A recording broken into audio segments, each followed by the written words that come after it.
Champions, welcome to the legendary Algarve Sports Festival, where we celebrate the fun in the sun as 7 different sports take center stage in the stunning Algarve region of Portugal in 2026. On June 5, 6, and 17, from around the world will gather to compete, connect, create unforgettable memories through netball, golf, padel, lacrosse, beach hockey, open water swimming, and rugby sevens. I'm Dallen Stanford, Algarve Sevens ambassador and commentator, and today we're featuring one of the most exciting Sevens programs, NCR Women's Sevens from the United States. Joining us is NCR Director of Women's Rugby, Alycia Washington, who has represented the US Eagles on the international stage from 2015 to 2024. Welcome, you star. Thank you. You're the star. That was great. Happy to be here. Oh, I love it. Firstly, I want to quickly touch on the 2 jerseys behind you. Tell us what those are because they look so sleek. Oh, goodness. So this is my first jersey and my first cap in 2015. And this is a jersey I wore in the World Cup. And I want to say that game was against New Zealand in the semifinal. So I love two of my it. favorites. And my cap is in the middle there. So Sensational, yeah. sensational memorabilia, which we love to talk about. It's such a beautiful game. So, all right, let's talk about NCR. All right, so your team took part in the Algarve Seven for the first time last year. You had a women's team and a men's team. What was the overall impression when the staff came back? What did they say to you? In short, incredible. That it was like an absolutely amazing experience. Like the venues, the tournament organizers, the production of it, the reception, and just like it's hard to describe like the warmth of the Portuguese people also. Yes. But I've been there separately on vacation, and it's absolutely incredible. Of course, I heard about the pastel de natas, the pastries, and it like there's I heard nothing bad. Like everything was incredible. I'm so pumped to bring the team back this year. Oh, I love that. That's fantastic. Yes, the pastel de nata, that's right. Normally you lose weight when you're in Europe because you're walking a lot. I didn't on that week, you know. No, of course not. Now, I spoke and interviewed USA Sevens Eagle Naya Tapper. She was with the women's side coaching as well last year in Portugal. But tell us about some of the superb coaches you have with NCR for the Sevens.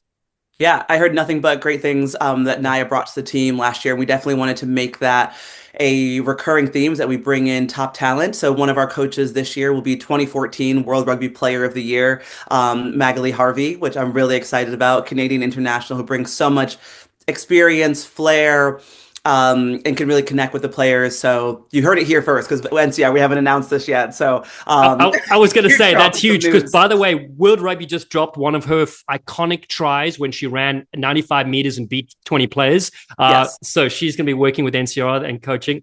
That is brilliant. Yes. Incredible. We also have Emil Walton, who's one of our top coaches in NCR, and Jamie Freck will be coming back as our high performance DOR manager to just really be at the helm. And then I'll be serving in the manager role this year, which I'm excited for. So lots of laundry for me, but I'm really pumped for the staff and what we're bringing together. That is so amazing. I love that. Let's talk about some of the goals of the National Collegiate Rugby as an organization, particularly in the women's game, which is what you're in charge of.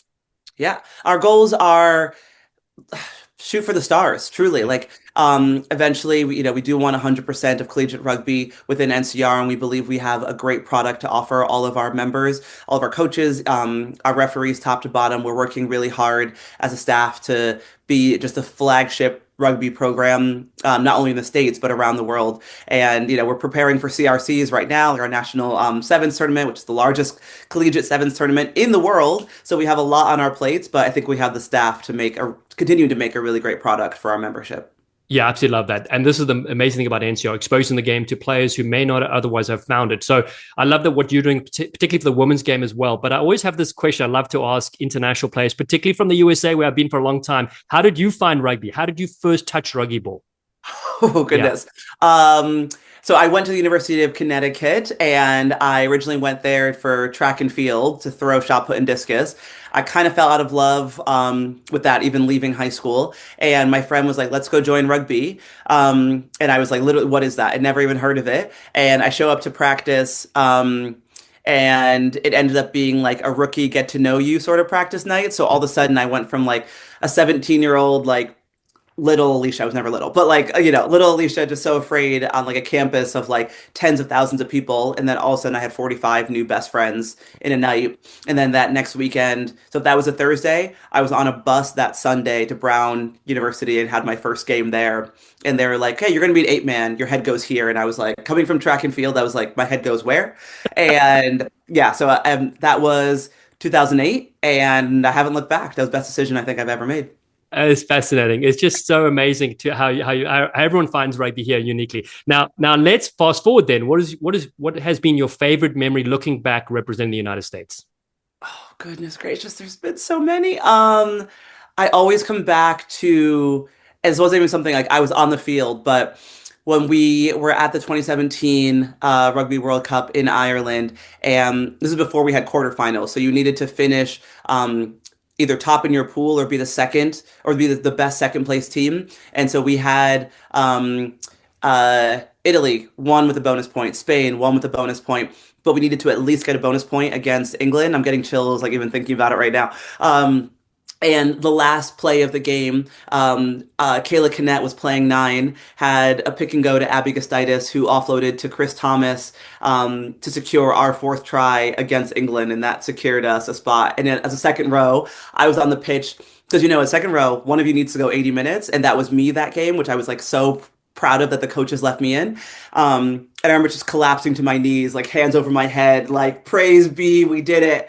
And then yeah, we were off to a semifinal, which was again chills, absolutely incredible experience. I was going to say that team and what you achieved, it's one of the great accomplishments, which is amazing. We always look back on, and the same as the group that won in '91 as well. So you're part of Exactly. modern day history, which is remarkable. But I love going back to those memories because I can see it on your face, and you took us there to that moment, which is epic.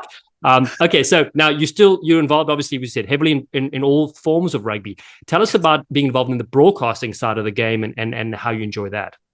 Yeah, I think I'm always looking for new challenges, and I end up saying yes to a lot of things and then sweating it afterwards. But after I was like, as a college player, I was like, okay, I want to play for the national team. I think I can do that. And then I also thought to myself, I can be a ref. I can do that. I can be a coach. Like, if you could see it, you can be it. And I think being involved, like Abby Gustitis and I have stayed friends, and she's like out there doing amazing things in the broadcasting world. And that sort of inspired me, like, if my friends can do it, I can do it. I can try my hand in it. And I had some sideline experience in the MLR, was brought in the booth last year to do a bit of color commentary and analysis work. And I really loved it. Like, you get to talk about rugby in a way that brings the best light to the players and shows the audience what being in that environment is, like seeing the game through a player's lens. And yeah, I just figured if there's a role within rugby, why not? Like just say yes, and then you figure out how to do it later. So, but I've really enjoyed being on the mic for sure. And what's amazing is, and we got to team up in MLR as well, and we're doing the Broadcast Academy together, which is so great. Yes. But what is so great is other people get to see you then, and then they get to emulate that and trying to get to their highest level in broadcasting world. So not only for yourself, but you're doing it for other people they get to watch as well, which I think is so special and amazing. So Yeah, brilliant to have you trying. there. Yeah, good. Okay, so now let's go back to the Algarve Sports Festival. There's a lot to offer, including off the field, right? So, there's a beach kind of welcome event and post event as well. And so tell us a bit about, any other comments that, your team enjoyed themselves in the general region of Algarve and off the field as well. Yeah, I think some of the beauty of rugby is just that your world gets bigger and bigger with every game that you play and every tournament that you enter. And just, I played rugby around the world, multiple teams, wore multiple jerseys.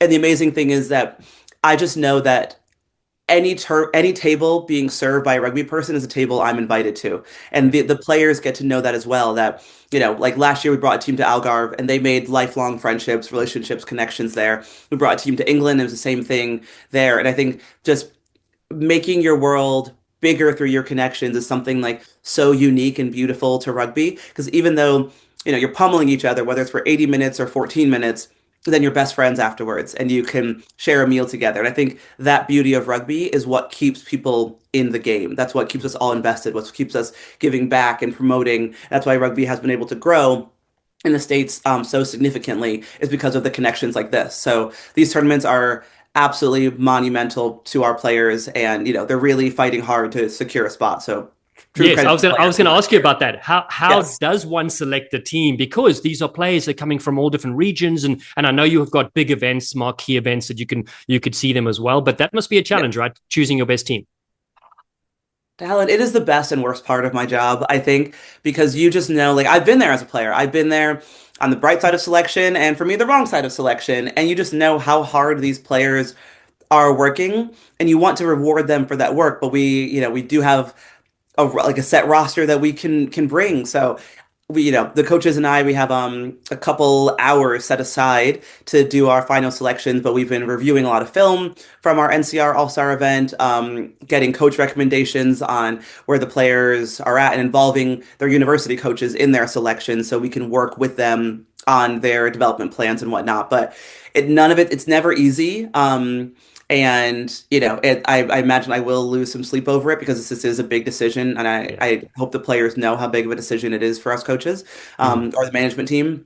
So yeah, it's not easy. We do have to look at like the DNA of the team that the coaches want to install and how each player can contribute to that DNA. So you could be an amazing player, but maybe not right for this system, or you could be a good enough player that we shift our system to match your strengths. So it's definitely an art.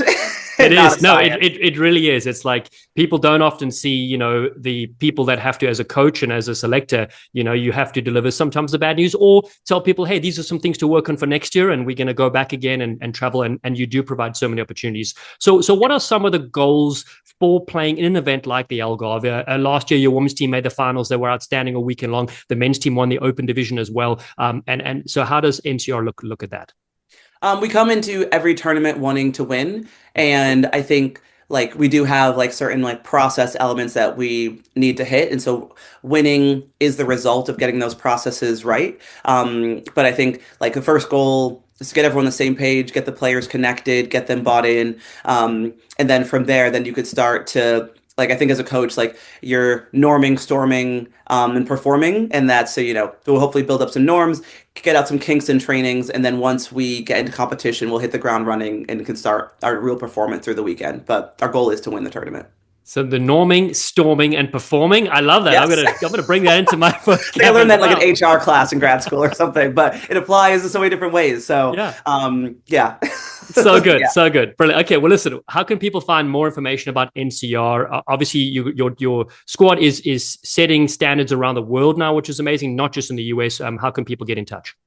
NCR.rugby is our website, and National Collegiate Rugby on Instagram. We're pretty easy to find. I also want to put in a plug for the College Rugby Show because they're doing great work over there, promoting the game. And we have a really dedicated, great marketing team. So hit up any of those and get out more information. And I'm always just an email away. Washington@ncr.rugby. Hit me Beautiful. Up. Well, Alycia, listen, thanks so much for joining me and everything you do for growing the game, growing the women's game, NCR providing amazing opportunities. Look forward to seeing your team. Look forward to seeing you there carving it up in the sun. We'll get the pastel de natas together. What do you Yes, say? Please. Yes.